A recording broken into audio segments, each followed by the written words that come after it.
We have an update in the case of Phoenix Mercury star Brittney Griner. After what many deemed an unjustified arrest, Russian officials flagged her bag for allegedly bringing vape cartridges and hashish oil into Russia, where she was set to compete domestically. She goes to the country while the WNBA is out of season to make extra money. We don't know whether she actually did bring these, hash vaping items into Russia or not.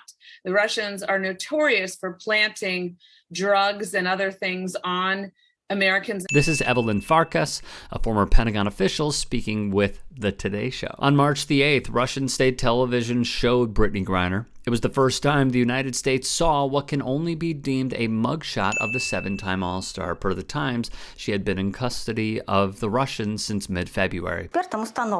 An expert determined that the liquid is a narcotic drug, cannabis oil. A criminal case has been opened against an American citizen for smuggling a significant amount of drugs. Many thought otherwise of potential Russian tactics as the war in Ukraine continues into its third month. However, what we were told was to not make a big fuss about it so that they could not use her as a pawn, so to speak, in this situation in war. So to make it like it's not that important, or don't make it where like free Brittney and we start this campaign. And then it becomes something that they could use as leverage. That's what we were told. One of the greatest women's basketball players of all time, Lisa Leslie, went over how she, along with many others, were instructed to limit public chatter. Today, however, a far different tune. The U.S. government is now characterizing Brittney Griner's arrest in Russia as a wrongful detainment, an official designation that indicates it will no longer wait for the WNBA star's case to proceed through the Russian legal system and will take more aggressive steps to negotiate her release, wrote Dave Shenin and Cindy Boren of The Post. U.S. officials have shifted supervision of her case to a State Department section, the Office of the Special Presidential Envoy for Hostage Affairs, that is focused on negotiating for the release of hostages and other Americans classified as being wrongfully detained in other countries. Brittney has been detained for 75 days, and our expectation is that the White House will do whatever is necessary to bring her home, said Griner's agent.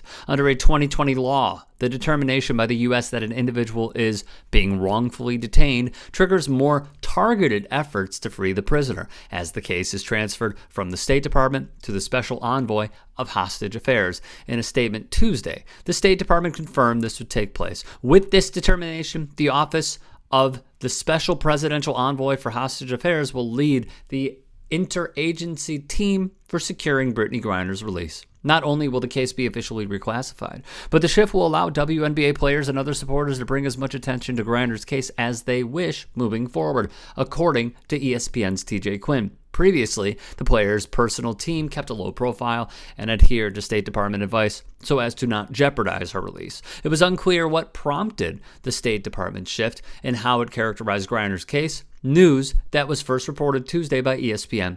However, it came a week after the release of former U.S. Marine Trevor Reed in a prisoner swap with Russia. Reed had been held in Russia since August 2019. An unnamed official told ESPN that Griner is not considered a hostage, which would be a different legal classification. Specifically, via NBC News, the case will be handled by Roger Carstens, the Special Presidential Envoy for Hostage Affairs, in coordination with the State Department's Office of Consular Affairs, the official said. We feel really good about the wrongful detainment classification, an unnamed source ESPN said is close to Griner told the network, but we also know it can drag out, so we don't want to get our hopes too high. ESPN cited another unnamed source who confirmed that Bill Richardson, a former U.S. ambassador who has worked privately for years as an international hostage negotiator, agreed last week to work on Griner's case. To bring awareness to Brittney Griner's case, the WNBA will have Griner insignia on their arena floors.